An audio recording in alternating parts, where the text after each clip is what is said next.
नाज़रीन, क्रिकेट की दुनिया में होने वाले फ़नी और हैरान कुन मोमेंट्स देखने के लिए हमारे चैनल को सब्सक्राइब कर लीजिए और इस वीडियो को आखिर तक देखिए और पूरा एंटरटेन कीजिए। चलिए नाज़रीन, बदकिस्मती इस तरह की भी होती है। ये देखिए, ये देखिए। चलिए भाई, छुट्टी कीजिए भैया। भाई शॉट लगाते लगाते अपने वजन को संभाल नहीं पाए और विकेट के ऊपर ही गिर गए। ले दिए भैया। अरे भाई, मैंने कहा भी था आपसे ग्रीन टी पिया करे ताकि आपका वेट थोड़ा सा कम हो। अगर ग्रीन टी पी होती तो शायद आज ऐसा ना होता। एक बार जरूर देखिएगा फिर। लीजिए, गुड, वेरी गुड। कभी कभार इंसान को लगता है कि सब कुछ उसी के मुताबिक हो रहा है। तो देखिए ये भाई क्या करते हैं, अब ये रनिंग करते हैं, रन लगा रहे हैं।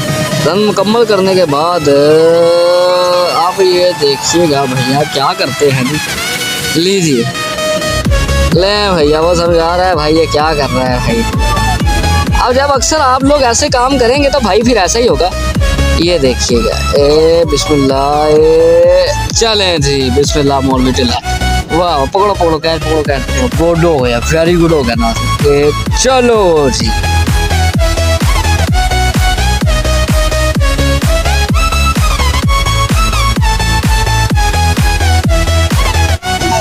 यूनिवर्स स्पोर्ट्स के बारे में कौन नहीं जानता, उनकी हरकतों को भी देखिएगा।